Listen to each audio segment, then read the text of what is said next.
Hi everybody, Mo Davis, the Tribeless Outsider. So, this is, I guess, part 3 of the series on my hysteroscopy. If you don't remember, I made a video expressing the utter shock and disgust at finding out that it is completely done without sedation, just local numbing. And I discussed the video of how when I spoke to the doctor, she agreed I should have some form of sedation. And I was called by an administrator who gaslit me. And then I was called again, and they said they're going to look into what surgery would be. And surgery was to go into an OR and have full sedation as opposed to anything else. And they said it was a 1-year wait, and I was like, no, because of my age, no. She then said that they can find a way to offer me Adderall on site, and that they'll make it arranged that I have Ativan available on site. I do not trust medical systems, and so I'm always prepared with a backup plan. And so I spoke to my doctor, and we discussed it, and she prescribed the Ativan for me, and I picked it up and I brought it with me this morning. I got there for 8:15, which was my appointment, and it was almost 9 and I wasn't called in yet. And then finally I'm called in at 9. I go into the room. The doctor is nice, that's fine. He describes it as just a pinch when we all know it's not just a pinch. I really think that just a pinch is profanity and should not be used when speaking to women in terms of medical things.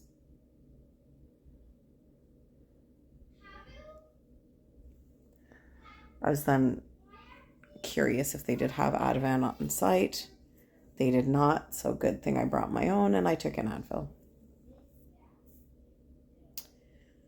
They started the procedure by injecting my cervix. For those of you who are unaware, I'm a cervical cancer survivor. I think a normal person's cervix is sensitive.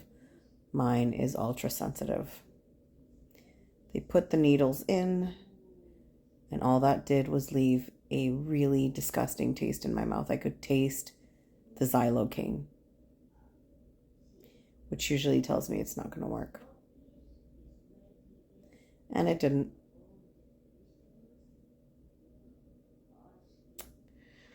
At one point, I thought I was going to start convulsing. So I started breathing deep because it was so excruciating.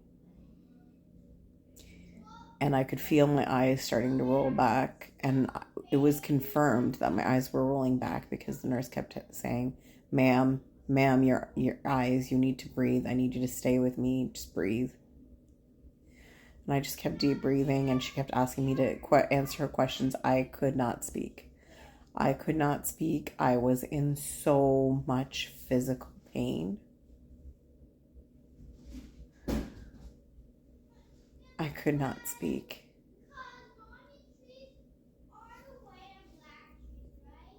And then they did the biopsy.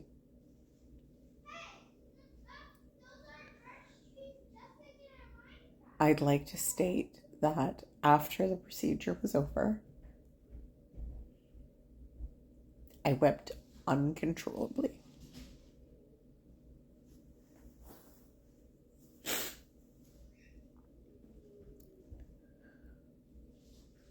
I wept uncontrollably. I was so traumatized and triggered.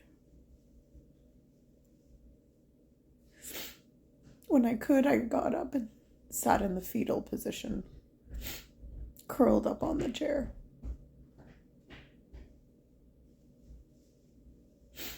I could hear the doctor moving on to the next patient in the other room, directly beside the room I was in.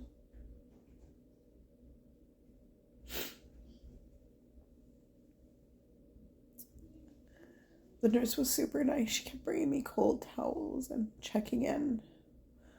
But, like, Canadian medical doctors and medical systems need to understand that, yeah, it's great to have nurses that are nice to you and doctors that are nice to you. But women going in for these kind of treatments are already going through quite a bit psychologically and physically. And so to do something like this without any offer of sedation, not fentanyl. You don't need an OR to offer fentanyl or laughing gas.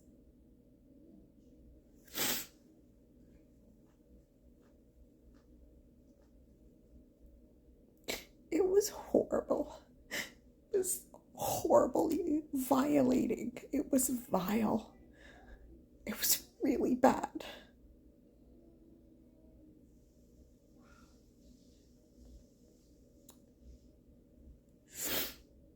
So this is what Canadian healthcare for women looks like.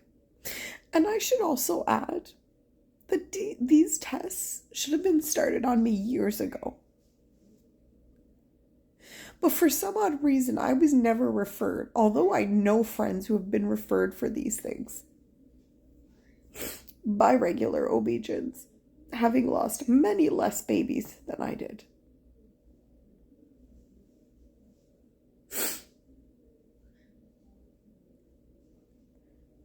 Why did I have to pay $250 to a private fertility clinic to finally get these tests done? That should have been done before I went to the fertility clinic.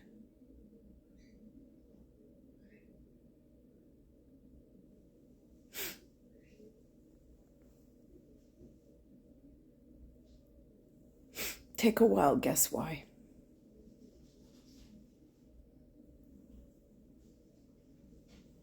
I know in Nova Scotia they sedate women for this procedure.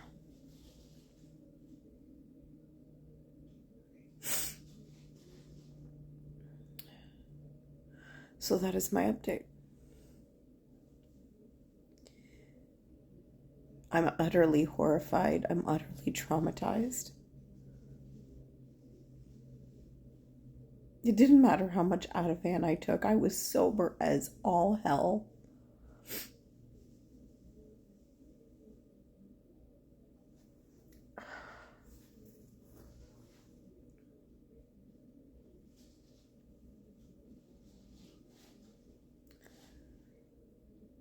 Oh my gosh, this is abuse.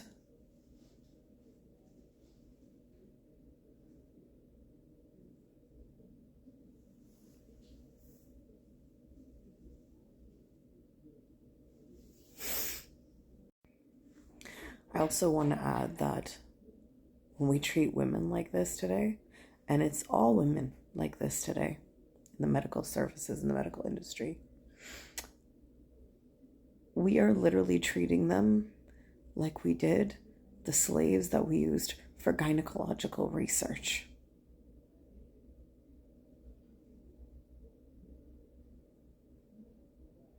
Which means we've learned nothing about giving people dignity and respect, about how valuable a human's psychological well-being is and mental safety. Like, we do not care. These are practices since slavery that we applied on slave women, and now it is practiced as common universal health care for women. Something to think about.